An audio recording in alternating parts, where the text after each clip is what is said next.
Hello guys, so today I am going to be showing you how to make these really cool, easy DIY melted crayon rocks. These are some of the ones I've done in the past, and we've been doing these since like 2014, so we've been doing these a while, so I think I'm considering myself a professional. There's three sizes, large, medium, and small, because there's different things you need to know about with the different size rocks. So yeah, I am going to start off with a small rock because, yep, what you need are rocks, crayons, paper plates, and a spatula, a pot, water, all of the necessary things to need. So, yeah, I'm going to start off, there's crayon with that. I'm going to start off with a small rock, and what you want to do first before you put it in, or while you wait for it to boil, is to double layer it and pick out your crayons, the pattern of the crayons that you want to do. That's what you want to do and I recommend when you first put the crayon on to put white all over the rock, because once you do that, the colors become like more vibrant and it just looks better, because if you don't use it, then it's just gonna look dull.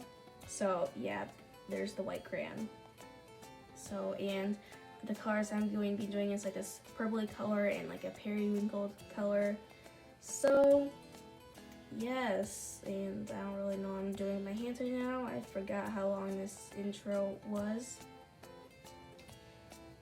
Oh yeah, I'm demonstrating what I'm supposed to do. Oops. I feel like I'm forgetting to talk about something. Oh, right. So, I'm going to do this pattern on the rock. So you could either do as many colors as you want, but like you see this rock right here from 2019. Like I'm doing like a pattern, like how on that rock I did blue, pink, blue, pink, blue, pink, blue, pink. I'm going to do that if I have any extra room. So here we go. So we got the three rocks and the pot and the paper plates, and gotta have some pepper for good luck. And yep, we got that. And we're doing that small rock first, pot, and then you fill the pot to like about 3/4 the amount, because the water will evaporate and you'll lose water more and more and more. So there, you can use either one of these utensils. I think the spoons are easier. We used to use tongs, but the spoons will be better. And that big rock was really heavy and I could barely use it. And that's about how much water you need. It's a pretty decent amount, and you put it on high and wait for the water to boil. So have fun waiting for that. And once it boils, you put the rock in, boom, let it boil for a little while, like 5-7 minutes. And then once it's done, you get the spoon, you lift it out of the pot, and then you just rush it up. And the thing about small rocks, see how the angle is really bad? I was kind of rushing, and you can see that thing in the left top corner. So the smaller rocks, they're faster to do, but the heat will get out of the rock quicker. So like you need to work fast, because if it starts to cool down, the crayon won't be melting, and it will just kind of like be picking the crayon off of the rock that's already there, and it just will look a chunky mess. So you gotta kind of work fast. So as always, that's why it's a bad camera angle. So we gotta work fast. Now my crayons are going everywhere. So I'm starting off with the bluish periwinkle color, and then going around the rock. When you do this, you gotta make sure to like put the crayon like around the rock. That's what I do, because I feel like it looks easier, and I go around the rock about a couple times so you can get the rocks, so you can get like more drips, because a lot of these rocks, like a lot of my rocks I do, the drips are like amazing because they look so cool and so pretty in the end. And that's what I care about. I care about the drips and the opacity, opaque, how opaque the crayon wax is. So now I am putting the second layer on, trying to get some drips. Doesn't matter how the white looks, because it's all going to get covered up. So you don't really need to worry about how the white looks because you're just going to put the crayon on top of it. But if you do another white layer, like then you could just rub the white crayon all over it. And this is kind of where I messed up. I had so much space left on there. I could have done like another row or two, but I just decided to do that entire thing full of that blue color because I loved it so much. But that didn't really work out very good because like the time was running out. This is real time right now. And the time was running out, the rock was drying, and it was all just a mess because the crayon started coming up.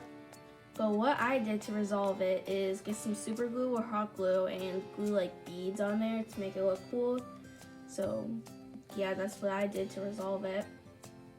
Then I got the white crayon, because I thought since it looks so, like I kept the white spaces there, so I tried going over that, and that started to get picking up because it's drying.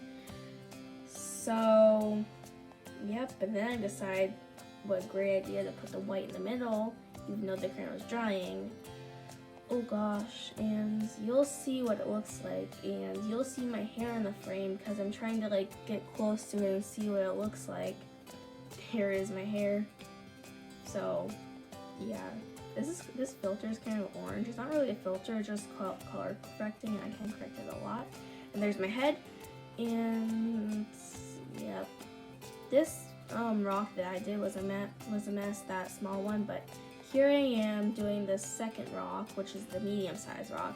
I recommend if you're starting out to do the medium-sized rock, because with the medium-sized rock, you get more time to get the crayons on there and for it to melt, but there's more space to put the crayon on, which means it will take longer to put the crayon wax on. But I think the medium rocks are pretty good. The M rocks, yeah.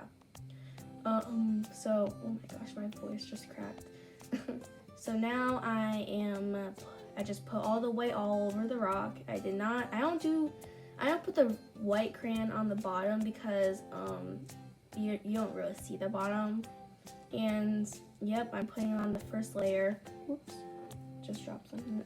I'm putting on the first layer of crayon on here. Also, I do recommend watching this full video. I probably should have said that in the beginning, because then you know what all of the stuff to think about. It's not a lot of stuff to think about, but once you know what to do, it's so easy and so much fun to do, and you just have a blast doing it. You could do these for literally hours. When I babysit my cousins, we go through these all the time. It takes us an hour, and for me it's an hour because I'm standing up the entire time going back and forth with the rocks, but for them it's really, really fun because they're going back and forth, and it is really fun for me and them, and probably a lot of people to do. Because of if you know someone who's crafty and likes to do art, you should probably show it on this video, because this is really fun, really time consuming, and it's just a really fun thing to do. So this is under 10 minutes of fun. I just started to post this videos out in 2020, so if I was older in 2014, I probably would have posted a video, but I was too young for that. So yep. Oh, I decided to put this brass on it. I thought a brownie, a silvery brownie color, because I thought it looks really cool. Because sort of a metallic feel with the pink and blue. Ooh, it looks so good. This is probably one of my favorite rocks to do in the video. And then it's the bigger rock that you will see later in the video. And then my last but not least is the smaller rock, because the smaller rocks are more challenging to do because of how there's literally no time to do it, because the rock will start to dry up and the crayon will start coming up. But besides that, I think whatever rocks you get, oh, that's what I forgot in the intro.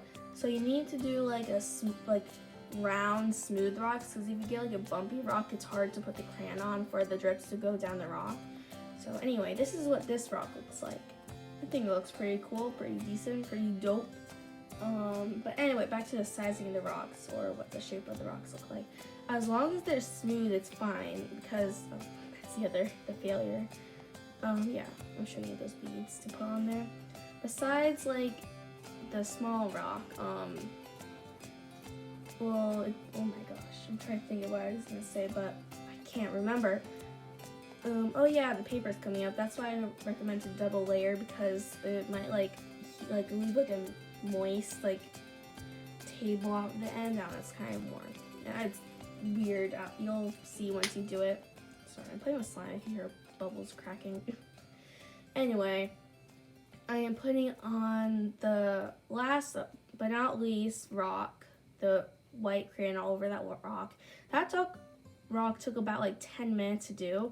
That took me a while to do. Like, you don't like time flies by when you're doing this, because like for me, like when I was doing the big rocks, I thought it only took like 3 minutes, but it took me like 10 minutes, and that's like a lot of time, even though it doesn't really seem like a lot of time.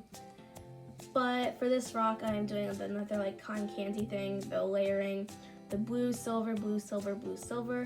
This one looks really good, like in the end, but like once it starts drying up for this rock, it started cracking. You'll see what it looks like. But here am I spending like 20 minutes trying to put these beads on. I should just use hot glue, because then that would have been better and faster, but this took me a while because I was holding the beads that were like on the edge and would have fallen off. So I'm holding that thing for about 20 minutes, and then my hand, it doesn't even stick on. So then it was a process. I just recommend using hot glue. If you have any, super glue is fine, but I just recommend hot glue because that would work better. So as I'm putting that on, my big rock is drying, and you'll see in about like a couple seconds what the started happened to it after you see the glorious time. Yep, there's the glorious time of like when it's wet. It's nice and shiny and sparkly. It looks so pretty. It's so cool, and I just love this stage. But once it starts drying, like it starts getting like not as shiny as it was when the crayon was all melted. So, but they still look really cool in the end. They were like really cool paperweights. Oh, if you see there, that's the cracking. That's the cracking that happens. It didn't happen on the small rock, but it is going to happen on this big rock. There's a lot of cracking on that rock. But there's the beads on the small rock. It looks pretty good. I think the beads fixed up the rock, other than, oh, the cracking. But anyway, those are my 3 and final rocks.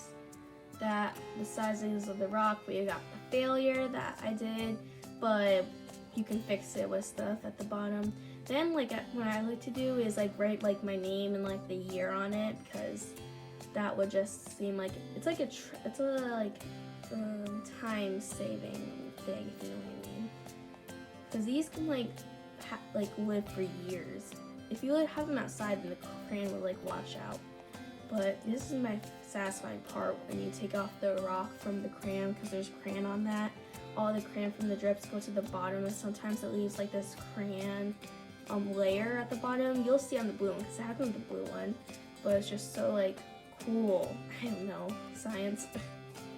But for the blue one, you'll see the cracking, the final cracking. But there's that rock. That one's probably my favorite, which I've already said. But that's my favorite. And then here's the big boy, the blue one. And you can see that. The crayon. You could put Mod Podge on these. I haven't really tested it out if you could put Mod Podge to see if it will save it. I have not tried that yet, but I might in the future.